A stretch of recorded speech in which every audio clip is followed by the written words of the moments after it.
ஜென்னையை பொறுத்தவரை அப்பா கடனாளியா சாகுறாரு. அதுக்கான டாக்குமெண்ட்டை நந்தனா வச்சுட்டு தரல. இத்தனை பேர் பேசியும் தரல. மனோஜ் இறந்ததுக்கு அப்புறம் அந்த 30வது நாள் காரியத்துக்கும் வரல, கர்மாதிக்கும் வரல. இப்ப வந்தா இவர் மாமான்ற முறையில் அவர் இறந்துட்டது அங்க பாத்தீங்க, இங்க எல்லாரும் வந்தப்போ கவர்மெண்ட் புரோட்டோகால் 3 மணி இருக்கும்போது 2:45 தான் வரும். இதெல்லாம் மனசுக்குள்ள வச்சுக்கிட்டு எக்ஸ்போஸ் பண்ணிடுச்சு. எக்ஸ்போஸ் பண்ண வேண்டிய இடம் அல்ல. இடத்தை வித்து பணம் கொண்டு வரதுக்காக போனாங்க.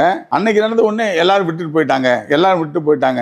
எங்களுடைய துரதிருஷ்டம், எங்க அக்காவுடைய துரதிருஷ்டம், இத்தனை வருஷமா கூடயே இருந்து பார்த்து எல்லாம் விட்டு அன்றைய தினத்தில் அங்க போனதுதான் ரெக்கார்டு பிரகாரம் சொல்றேன். பழையபடிக்கும் தும்லப்பட்டி இடம் கொடுக்கப்பட்டிருக்கு. அதை வித்து பணம் எடுத்துட்டு தான் வந்திருக்கோம். இதுதான் உண்மை. இது தெரியாம வீட்டுல எல்லாரும் விட்டு போயிட்டாங்க. இஷ்டம் போல 2000 கோடி இருந்தது, அது 500 கோடி எடுத்துட்டாங்க. இல்ல மலேசியாவில் கொண்டு போய் எழுதி வாங்கிட்டாங்க. இப்படிங்க இது மலேசியாவில் போய் உட்காந்து வச்சுக்கிறது வேணுமா? அவர் உடம்பு சரியில்லைனால அவர் மனசை தேத்தி, மனோஜ் இறந்ததுனால அவர் மனசை தேர்த்துக்க கொண்டு போய் வச்சு கொண்டு வந்தாங்க. ஒரு மகளா இருந்த தான் கடமையை செஞ்சிச்சு. மகளா இருந்தா அவரை இவ்வளவு அப்செட் பண்ணிருக்காரு. அவரை கொண்டு போய் நல்லபடியா வச்சு ஒண்ணு பாதுகாத்து கொண்டு போய் அவருக்கு ட்ரீட்மெண்ட் கொடுத்து நல்லபடியா கொண்டு வந்து இதுக்கு ஒன்னே மலேசியாவில் கொண்டு போயிட்டாங்க. இது என்ன?